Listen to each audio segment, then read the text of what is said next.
বন্ধুরা, আমরা বেতাল এবং রাজা বিক্রমাদিত্যের নবম গল্প পর্যন্ত শুনেছিলাম। আজ আমরা দশম গল্প জানব, অর্থাৎ শুনব। গৌড় দেশে বর্ধমান নামে এক নগর ছিল, যেখানে গুণশেখর নামে এক রাজা ছিলেন। তার গুণের কথা বলে শেষ করা যায় না। তার মন্ত্রীর নাম ছিল অভয়চন্দ্র। মন্ত্রী আবার বৌদ্ধ ধর্মাবলম্বী ছিলেন। রাজা তার কথা কখনো অমান্য করতেন না। মন্ত্রীর মুখ থেকেই বৌদ্ধের বাণী শুনে শুনে তিনিও বৌদ্ধ ধর্ম গ্রহণ করলেন। বৌদ্ধ ধর্ম গ্রহণ করেই রাজা কি করলেন? পূজা এবং শাস্ত্র অনুযায়ী সকল কাজ বন্ধ করে দিলেন এবং রাজ্য মধ্যে ঘোষণা করে দিলেন, আমার রাজ্য মধ্যে ওই সব কাজ করা চলবে না। কেউ যদি করে থাকে তাকে কঠোর শাস্তি পেতে হবে। প্রজারা এতদিন কুলাচারা অনুষ্ঠান মন থেকে ত্যাগ করতে না চাইলেও শাস্তির ভয়ে ত্যাগ করল। ধর্মপ্রাণ যেসব প্রজা ছিলেন তারা লুকিয়ে লুকিয়ে দেবদেবীর পুজো করলো এবং তাদের কঠোর শাস্তি দেওয়া হলো। সেই সময় মন্ত্রী অভয়চন্দ্র রাজাকে বলতেন, ধর্মশাস্ত্রের মূল কথা হলো অহিংসা পরম ধর্ম। সব ধর্মের উপরে অহিংসা ধর্ম।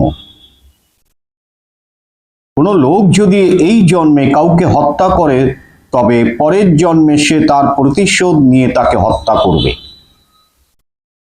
হিংসার জন্যই মানুষ সংসাররূপ শৃঙ্খলে বদ্ধ থাকে।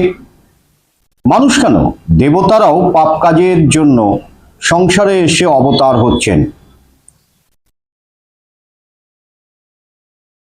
হাতির মতো বিশাল দেহধারী প্রাণী থেকে আরম্ভ করে ক্ষুদ্র পোকামাকড় সকল প্রাণেরই সমান মূল্য, তাই তাকে বিনাশ করা মহাপাপ। পরের মাংস খেয়ে যারা নিজের দেহের মাংস বৃদ্ধি করে তাদের মতো পাপী এই জগতে আর নেই। যারা এই কাজ করে তারা মৃত্যুর পর নরকে যে অনেক নরক যন্ত্রণা ভোগ করে। মাংসের ন্যায় মদ খাওয়াও মহাপাপ। মদ এবং মাংস ত্যাগ করলে আয়ু, বিদ্যা, বল এবং ধন সবই পাওয়া যায়। অভয়চন্দ্র রাজাকে এমন বৌদ্ধ ধর্মের প্রতি আকৃষ্ট করলেন যে কোনো লোক তার কাছে বৌদ্ধ ধর্মের অশেষ গুণাগুণ করলে তিনি তাকে পুরস্কৃত করতেন এবং সে রাজার প্রিয় পাত্র হতো।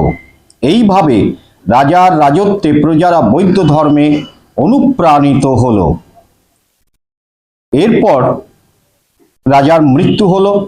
তার ছেলে ধর্মরাজ রাজা হলেন, কিন্তু তিনি ছিলেন সনাতন হিন্দু ধর্মের প্রতি আস্থাবান। তিনি রাজা হয়েই বৌদ্ধদের শাস্তি দিতে লাগলেন। রাজমন্ত্রী অভয়চন্দ্রকে কঠোর শাস্তি দিলেন। মাথা মুড়িয়ে, গাধার পিঠে চড়িয়ে সমস্ত নগর ঘুরিয়ে রাজ্যের বাইরে বের করে দিলেন। প্রজারা এতদিনে তাদের সনাতন হিন্দু ধর্ম ফিরে পেল। বসন্ত উৎসবের দিনে রাজা ধর্মরাজ তার 3 রানীকে সঙ্গে নিয়ে উপবনে গেলেন আনন্দ করতে। সেই উপবনে সুন্দর একটি সরোবর ছিল। সরোবরে অনেক পদ্মফুল ফুটেছিল।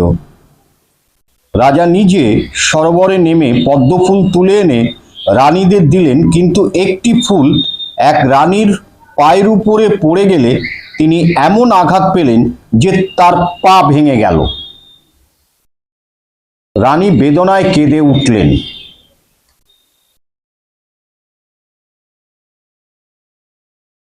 নানাভাবে তার ব্যথা দূর করার চেষ্টা করতে লাগলেন রাজা।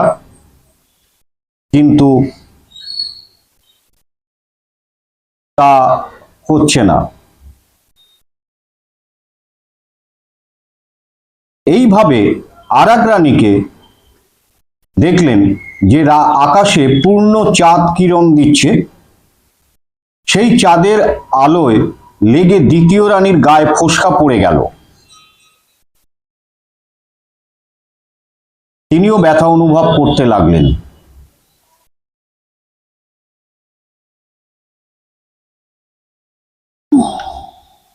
সেই সময়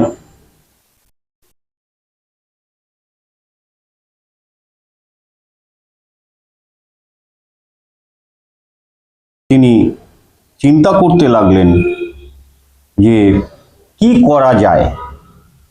এমন সময় কোনো এক গৃহস্থের বাড়িতে হামানদিস্তার দিয়ে কোনো কাজ করছেন, তার আওয়াজে তৃতীয় রানীর মূর্ছা গেল।